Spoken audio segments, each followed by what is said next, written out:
Selamat berjumpa kembali di dalam layanan audio Sahabat Seperjalanan. Hari ini adalah hari Rabu 17 Agustus 2022 berkenaan dengan Hari Kemerdekaan Negara kita tercinta NKRI Republik Indonesia. Tema renungan kita dengan judul Harga Kemerdekaan. Harga Kemerdekaan. Firman Tuhan terambil dalam Yohanes 8 ayat yang ke-36. Dan apabila anak itu memerdekakan kamu, kamu pun benar-benar merdeka. Mari kita berdoa. Bapa yang di dalam sorga, biarlah kami boleh menghargai perjuangan dan harga yang telah dibayar dari kemerdekaan yang kami terima, baik sebagai bangsa Indonesia maupun sebagai anak-anak tebusan yang sudah ditebus di dalam darah Kristus. Dalam nama Tuhan Yesus kami berdoa. Amin. Shalom sahabat seperjalanan yang dikasihi Tuhan. Selamat bersuka cita, berbangga dan berbahagia untuk peringatan Hari Kemerdekaan Republik Indonesia yang kesekian kali. Dan kita berterima kasih buat para pahlawan-pahlawan yang sudah berjuang untuk kemerdekaan Republik Indonesia. Sahabat seperjalanan, demikian juga sebagai anak-anak Tuhan. Tuhan sudah memerdekakan kita dari perbudakan dosa. Apa yang dikatakan dalam firman Tuhan Yohanes 8 ayat 36, dan apabila anak itu memerdekakan kamu, kamu pun benar-benar merdeka. Sahabat seperjalanan yang dikasihi Tuhan, tatkala kita membeli sesuatu dengan kemampuan ekonomi yang kita punya, maka dengan mudah keputusan bisa dilakukan sendiri karena uangnya ada, barangnya ada, kita bisa membeli, kemudian kita bisa bayar dengan harga yang dimintakan. Namun tatkala kita mau membeli sesuatu, ternyata uangnya, harga yang ditawarkan itu melebihi kemampuan daripada uang yang kita miliki, maka terpaksa kita harus meminjam kepada pihak lain, baik kepada pihak bank ataupun orang terdekat kepada kita. Sahabat seperjalanan, tatkala kita ingin membeli sesuatu, orang terdekat kita pun tidak punya kesanggupan untuk membayarnya. Kita pun tidak punya kesanggupan untuk membelinya. Bank pun tidak punya kesanggupan, sekalipun seluruh uang yang ada di bank itu dipinjamkan kepada kita, tetap tidak sanggup untuk bisa membelinya. Dan bahkan seluruh harta benda yang ada dalam dunia ini pun tidak sanggup untuk membelinya. Sahabat seperjalanan, apa yang tidak sanggup untuk dibeli? Yaitu penebusan dosa. Alkitab mengatakan tidak ada seorang pun yang akan sanggup menebus dosa. Dalam Kisah Rasul 4 ayat 12 dikatakan, sebab di bawah kolong langit ini tidak ada nama lain yang olehnya manusia dapat diselamatkan selain di dalam Kristus. Artinya, pembelian daripada keselamatan dan penebusan dosa itu tidak bisa ada yang menggantikannya. Hanya dengan satu cara, yaitu melalui Kristus, yang melepaskan kita dari penjajahan dosa, yang melepaskan kita dari kuasa maut, yang melepaskan kita daripada cengkeraman kebinasaan. Sehingga di dalam Roma pasal 6 dikatakan, hai maut, di manakah sengatmu?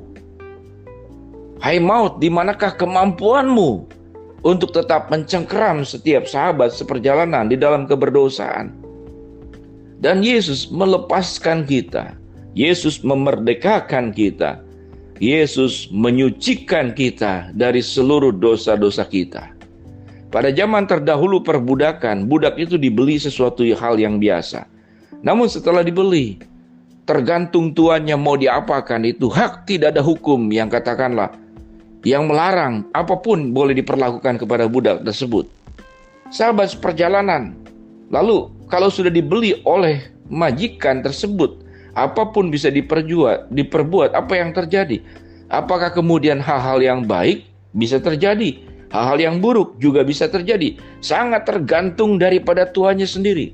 Mau diapakan kita kalau kita adalah budak? Namun yang menarik, bahwa Tuhan membeli kita, dibayar dengan lunas dibayar dengan harga yang mahal. Lewat darahnya sendiri. Lewat kematian Yesus sendiri. Dibeli dengan harga yang mahal. Dan sewaktu Tuhan mau membeli kita, mau menebus kita, apa yang firman Tuhan katakan, yang kita baca, bahwa Yesus itu datang ke dalam dunia, bahkan ke dalam dunia orang mati. Ke tempat yang paling rendah, dalam rangka bagaimana? Dalam rangka mengangkat para sahabat seperjalanan. Dijadikan milik kepunyaan Tuhan, bukan lagi dijadikan budak. Tapi engkau diangkat menjadi anak-anak hak waris kerajaan surga. Sebagai imamat rajani, bangsa yang kudus, umat kepunyaan Allah. Bayangkan, sebuah status kehormatan luar biasa. Sebagai imamat yang rajani, bangsa yang kudus, umat kepunyaan Allah. Dan kita dipanggil untuk memberitakan tentang terangnya yang ajaib ke dalam dunia yang gelap ini. Sahabat seperjalanan, sehingga tema renungan kita berbicara tentang berapa mahal harga kemerdekaan. Sangat mahal dan tidak sanggup dibayar. Karena kita tidak bisa membelinya, kita tidak sanggup membayarnya.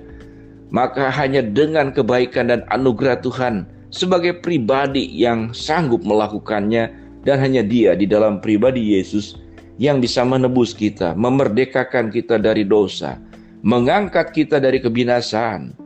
Bahkan tidak hanya mengangkat, menempatkan kita di tempat yang sedemikian agung dan mulia. Menjadi anak-anaknya, memiliki hak waris kerajaan surga, menjadi imamat yang rajani, bangsa yang kudus, umat kepunyaan Allah. Sahabat perjalanan yang dikasihi Tuhan, sehingga kalau ditanya berapa harga kemerdekaan, terlalu mahal, sangat mahal sampai kita tidak sanggup memberinya. Kemudian kemerdekaan itu pada akhirnya tidak perlu dibeli, namun dianugerahkan, diberikan secara cuma-cuma. Karena kalau itu dibeli dan dijual, tidak pernah kita akan sanggupnya. Bagaimana kita merespon semuanya ini? Maka baiklah kita kemudian menghargai kemerdekaan yang sedemikian mahal ini dengan sebuah kehidupan yang membawa kemuliaan Kristus dalam kehidupan kita. Gimana kita hidup yang sudah diangkat, dimerdekakan dari gelap kepada terangnya yang ajaib, maka tinggalkanlah kegelapan dan hiduplah dalam terang. Kalau kemerdekaan itu sudah memerdekakan kita dari kuasa dosa, maka jangan kemudian kita hidup kembali di dalam dosa. Tapi hiduplah di dalam kekudusan. Kalau selama ini hidup kita sudah masuk ke dalam kehidupan yang keliru, salah, sesat, buruk, kehidupan lama, maka ubahlah kehidupan kita menjadi kehidupan yang baru, kehidupan yang mencerminkan kemuliaan Kristus, terangnya Allah yang kita bawa kemana-mana. Maka itulah bentuk penghargaan daripada harga sebuah kemerdekaan yang sedemikian mahal dan diberikan Tuhan kepada kita. Mari sahabat seperjalanan, kita menghargai harga kemerdekaan yang sedemikian mahal dengan sebuah kehidupan yang berkenan di hadapan Tuhan. Mari sahabat seperjalanan, kita berdoa. Bapa yang di dalam surga, terima kasih buat kemerdekaan yang sudah Tuhan berikan kepada bangsa kami lewat para pahlawan, para pejuang-pejuang terdahulu. Terima kasih buat kemerdekaan yang Tuhan berikan di dalam pribadi Kristus Yesus yang Engkau anugerahkan secara cuma-cuma kepada kami semua. Biarlah hidup kami senantiasa ada dalam kebenaran Tuhan, senantiasa ada di dalam jalan Tuhan, dan hidup kami membawa terang kemuliaan Tuhan, karena kami sudah ditebus melalui harga kemerdekaan yang Tuhan berikan kepada kami di dalam diri Tuhan Yesus Kristus. Dalam nama Tuhan Yesus kami berdoa, amin.